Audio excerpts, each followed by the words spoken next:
কি কষ্টই না করে আমাকে টাকা জোগাড় করতে হয়েছে, কি কষ্টই না করে ওদের ওখানে পৌঁছাতে হয়েছে, কি কষ্টই না করে ওকে এখানে আসতে হয়েছে। এখন দেখাবো এই ধরনের বাক্যগুলোকে তোমরা ইংলিশে কিভাবে বলবে। এখানে দেখো প্রত্যেকটা কথাই একটা ইমোশনালি বলা হচ্ছে, প্রচন্ড ইমোশন নিয়ে কথাটা বলা হচ্ছে। হোয়াট এর যে বেঙ্গলি মিনিং, সেই বেঙ্গলি মিনিং হলো কতই না। এই যে কতই না, এটা একটা। কি না, কি না, এটা একটা। কি প্রচন্ড, কি প্রচন্ড, এটা আবার কত বেশি। এই মিনিং গুলো কিন্তু ওয়ার্ড দিয়ে প্রকাশ করা হয়, ঠিক আছে। এইবারে এই যে কষ্টের কথা যেটা বলা হচ্ছে, সেটা আমরা আরেকটা ইংলিশ ব্যবহার করব তার জন্য, সেটা যখন ইংলিশটা করব তখন বুঝতে পারবে। তাহলে এই যে কতই না, কি প্রচন্ড, কত বেশি, তার মানে সেন্টেন্স গুলোকে কত রকম ভাবে বলা যেতে পারে। কত কষ্টই না করে আমাকে টাকা জোগাড় করতে হয়েছে, কি কষ্টই না করে আমাকে টাকা জোগাড় করতে হয়েছে, ঠিক আছে। কি প্রচন্ড কষ্ট করে ওদেরকে ওখানে পৌঁছাতে হয়েছে, কত বেশি কষ্ট করে আমাদেরকে সবকিছু শিখতে হয়েছে। বোঝা গেল প্রত্যেকটা। এই যে মিনিং গুলো দিয়েই কিন্তু সেন্টেন্স গুলো বললাম। আবার তোমরা এখানে একটা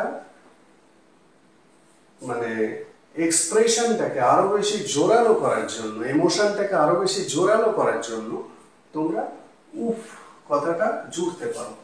উফ, কি কষ্টই না করে আমাকে টাকা জোগাড় করতে হয়েছে, উফ, কি কষ্টই না করে ওদেরকে এখানে পৌঁছাতে হয়েছে।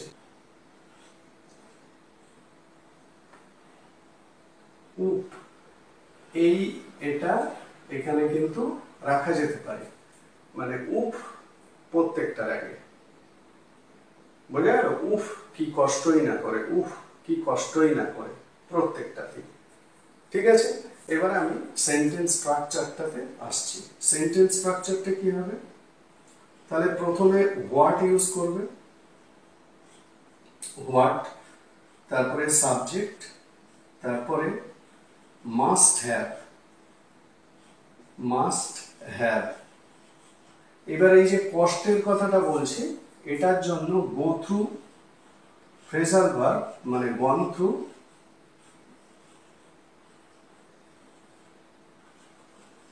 গন through plus to plus verb one.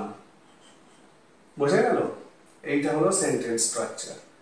এরপর একটা এক্সক্লেমেটরি সাইন।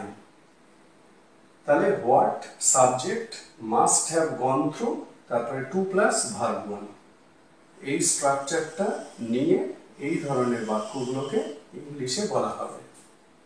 তাহলে কি কষ্টই না করে আমাকে টাকা জোগাড় করতে হয়েছে, এখানে সাবজেক্টটা কিন্তু আমি, তার মানে what I must have, what I must have gone through, what I must have gone through to collect money. ঠিক আছে, কি দাঁড়ালো? what I must have gone through to collect money। পরেরটা, কি কষ্টই না করে ওদেরকে ওখানে পৌঁছাতে হয়েছে।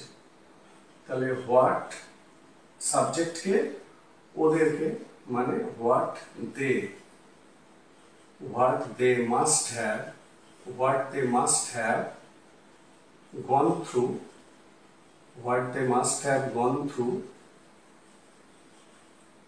to reach there।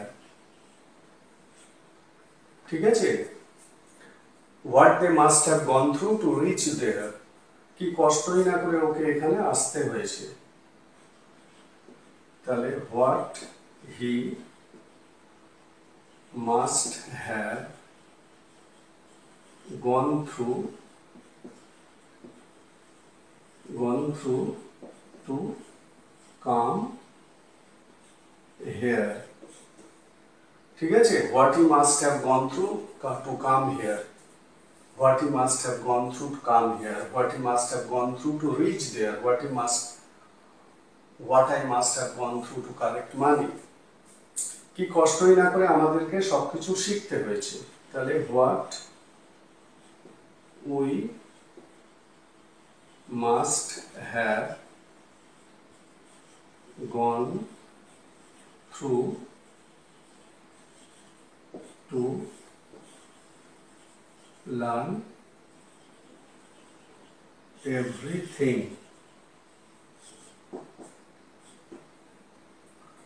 বোঝা গেল?